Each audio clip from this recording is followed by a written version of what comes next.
નમસ્કાર મિત્રો, સ્વાગત છે તમારું આપણી આ યુટ્યુબ ચેનલમાં જેનું નામ છે ગુજરાતી જીકેની જમાવટ. તો જેની ઘણા લાંબા સમયથી મિત્રો કાગડોળે રાહ જોવાઈ રહી હતી તે જીએસઆરટીસી કંડક્ટરની જે કામચલાઉ પસંદગી યાદી એટલે કે મિત્રો જેને પ્રોવિઝનલ મેરિટ લિસ્ટ કહી શકાય તે બહાર પાડી દેવામાં આવી છે. 23/5/2025ના રોજ ગુજરાત રાજ્ય માર્ગ વાહન વ્યવહાર નિગમ દ્વારા કંડક્ટર કક્ષાના ઉમેદવારોની કામચલાઉ પસંદગી યાદી બહાર પાડી દેવામાં આવી છે. મિત્રો 3518માંથી અત્યારે હાલ 2320 જેટલા ઉમેદવારો કે જેઓના ડોક્યુમેન્ટ ઓકે હતા અને જેઓનું ટોપ મેરિટમાં આવતા હતા તેવા ઉમેદવારોનું આ મેરિટ લિસ્ટ અલગ અલગ કેટેગરી વાઇઝ મૂકી દેવામાં આવ્યું છે. જાણીએ વિડીયોમાં વિગતવાર કે અલગ અલગ કેટેગરી વાઇઝ જે મેરિટ લિસ્ટ મૂકવામાં આવી છે તે ઉમેદવારોનો કયા ઉમેદવારોનો સમાવેશ કરવામાં આવે છે અને કેટલું મિત્રો અલગ અલગ કેટેગરી વાઇઝ જે મેરિટ છે તે મિત્રો અટક્યું છે. તમામ માહિતી આજના વિડીયોમાં મેળવીએ તો વિડીયોના અંત સુધી બન્યા રહો.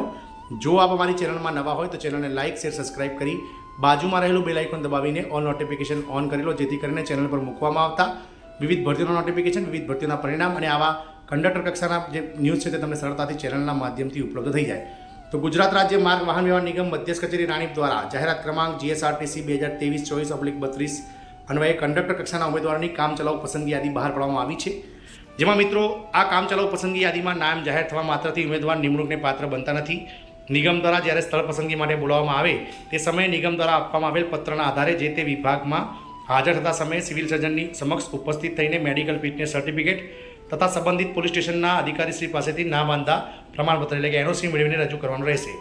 જાહેરાતમાં દર્શાવ્યા મુજબ ઉમેદવારોએ નિમણૂકના વિભાગ ખાતે ઓછામાં ઓછી 5 વર્ષ સુધી ફરજ બજાવવાની રહેશે. આ સમયગાળા દરમિયાન આંતર વિભાગીય બદલીનો લાભ મળવાપાત્ર રહેશે નહીં તથા વહીવટી કારણોસર બદલી કરવાની નિગમને અબાધિત હક રહેશે. ઉમેદવાર દ્વારા એક વખત વિભાગ ડેપોની પસંદગી કર્યા બાદ તેમાં કોઈ પ્રકારનો ફેરફાર કરવામાં આવશે નહીં. નિગમના નીતિ નિયમો નોકરીની શરતો મુજબ યોગ્ય જણાય તમોને વિભાગ દ્વારા નિમણૂક આપવાની કાર્યવાહી કરવામાં આવશે. વિભાગના રોસ્ટર પોઈન્ટ મુજબ જરૂરિયાત પ્રમાણે જે તે વિભાગ ખાતે વહીવટી દ્વારા બદલી કરવામાં આવી શકશે. જે તે ઉમેદવારો દ્વારા ગુજરાત રાજ્ય સિવાયના બહારના રાજ્યની માર્કશીટ અને દસ્તાવેજો રજૂ કરેલ છે તેવા ઉમેદવારોની માર્કશીટ ખરાઈ થયા બાદ નિમણૂક આપવામાં આવશે. તદુપરાંત ગુજરાત સરકારના સામાન્ય વહીવટ વિભાગના ઠરાવમાં અન્વયે રાજ્ય સરકાર દ્વારા વિવિધ સમારંભોમાં અનુસૂચિત જનજાતિ ઉમેદવારોના પ્રમાણપત્રોની ખરાઈ કરવા અંગેની કાર્યપદ્ધતિ અપનાવવાનું ઠરેલ હોય. જે ઉમેદવારોએ ઓનલાઈન અરજીપત્રકમાં કેટેગરી કોલમમાં અનુસૂચિત જનજાતિ દર્શાવેલ છે તેવા ઉમેદવારો જાતિ ચકાસણી અર્થે રજૂ કરવાના પ્રમાણપત્રો રજૂ કરવાની જે 10 ગણની સૂચનાઓ નમૂનો ઘ વગેરેની નિગમની વેબસાઇટ પર પ્રસિદ્ધ કરેલ છે તેમાં દર્શાવેલ મુજબના પ્રમાણપત્રો સાથે ઉપસ્થિત રહેવાનું રહેશે. ઠરાવની જોગવાઈ મુજબ અનુસૂચિત જનજાતિના ઉમેદવારોને જે તે સંવર્ગમાં નિમણૂક કરતા પહેલાં તેઓની અનુસૂચિત જનજાતિ પ્રમાણપત્રોની આદિજાતિ વિકાસ વિભાગ હેઠળની વિશ્લેષણ સમિતિ સમક્ષ મિત્રો તેમનું જાતિનું પ્રમાણપત્ર ખરાઈ કરવાનું રહેશે. તે જ પ્રકારની અલગ અલગ દિવ્યાંગતા ધરાવતા ઉમેદવારોને પણ મેડિકલ બોર્ડના અભિપ્રાયના આધારે નિમણૂક આપવામાં આવશે. કામચલાઉ પ્રતીક્ષા યાદીમાં જે અલગ અલગ કેટેગરી પ્રમાણે કેટલા કટ ઓફ મેરિટ છે તેની વાત કરીએ તો મિત્રો બિન અનામત સામાન્યની વાત કરીએ તો 66 માર્ક્સ મેરિટ અટક્યું છે અને જન્મ તારીખની વાત કરીએ તો 24/1/1998 સુધીના જે ઉમેદવારો છે તેમનો સમાવેશ મિત્રો આ મેરિટમાં કરવામાં આવ્યો છે. બિન અનામત મહિલાની વાત કરીએ તો 53.75 માર્ક્સ લેખિત પરીક્ષાના જેમને છે તેઓ લોકોને મિત્રો આ કામચલાઉ મેરિટમાં સમાવેશ કરવામાં આવે છે. જન્મ તારીખ 1/6/2001 સુધીનાને બોલાવવામાં આવે છે. આર્થિક રીતે નબળા એટલે કે EWS સામાન્ય 60.75 માર્ક્સે મેરિટ અટક્યું છે અને 28/9/1999ની જન્મ તારીખ સુધીનાને સમાવેશ કરવામાં આવ્યો છે. આર્થિક રીતે નબળા વર્ગ EWS મહિલાની વાત કરીએ તો 44.25 માર્ક ધરાવતા મહિલાઓને મિત્રો સ્થળ પસંદગી માટે બોલાવવામાં આવશે, જેની 5/9/1995 કટ ઓફ ડેટ જન્મ તારીખ નક્કી કરવામાં આવી છે. ઓબીસી સામાન્યની વાત કરીએ તો 62 માર્ક્સે મેરિટ અટક્યું છે, જેમાં 28/8/2004 સુધીના ઓબીસીના ઉમેદવારોને જન્મ તારીખના કટ ઓફ પ્રમાણે બોલાવવામાં આવે છે.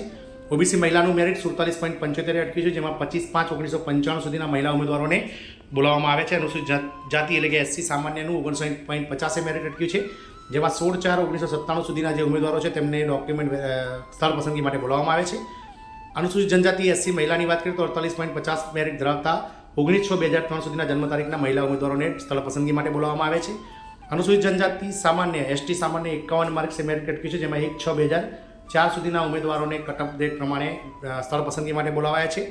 ST મહિલા અનુસૂચિત જનજાતિ મહિલાની વાત કરીએ તો 44.25 મેરિટ અટક્યું છે, જેમાં 12/12/1992 સુધીની કટ ઓફ મેરિટ ધરાવતા મહિલા ઉમેદવારોને મિત્રો સ્થળ પસંદગી માટે બોલાવવામાં આવે છે.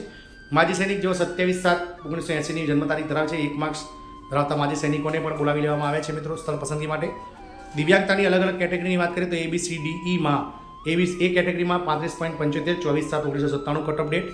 દિવ્યાંગતા B કેટેગરીમાં 7.75 માર્ક, જેમાં 7/8/1992 સુધીના જન્મ તારીખના ઉમેદવારોને બોલાવાયા છે. દિવ્યાંગતા કેટેગરી Cમાં 51.50 માર્ક છે, જેમાં 4/2 1992નું જે છે તે મિત્રો કટ ઓફ ડેટ રાખવામાં આવી છે જન્મ તારીખની. દિવ્યાંગતા ડી અને ઈની કેટેગરીમાં 16.25 માર્ક્સ ધરાવતા ઉમેદવારો કે જેઓ 31/5/2005 પહેલાં જન્મેલા છે તેમને બોલાવવામાં આવે છે. કંડક્ટર કક્ષાની 3/7/2024થી 17/7/2024 સુધી રીઓપન કરેલ જાહેરાતની સૂચના ક્રમાંક 13 મુજબ દિવ્યાંગ ઉમેદવારો માટેની અનામત સબ કેટેગરીમાં કરેલ પરસ્પર અદલાબદલીની વાત કરીએ તો 45.50 જેમની 28/4/1991 સુધીની જે મેરિટ છે જન્મ તારીખ છે તેમને મિત્રો ડીવી માટે બોલાવવામાં આવે છે. મિત્રો અલગ અલગ કેટેગરી વાઇઝ આ મેરિટ મૂકવામાં આવ્યું છે, જેમાં બિન અનામત સામાન્ય, ત્યારબાદ બિન અનામત મહિલા, એમ મિત્રો અલગ અલગ 2320 જેટલા ઉમેદવારોનું મેરિટ જે છે તે 85 સૌથી વધારે માર્ક્સ છે. અને તમામ ઉમેદવારોને મિત્રો આગામી સમયમાં સ્થળ પસંદગી માટે ડેપો ડિવિઝન સિલેક્શન માટે બોલાવવામાં આવે છે. બીજો એક વિડીયો બનાવી છે જેમાં મિત્રો ડિવિઝન સિલેક્શન માટે કયા કયા ઉમેદવારોને કઈ તારીખે બોલાવે છે તેના વિશે વાત કરીએ. જય હિન્દ, અસ્તુ.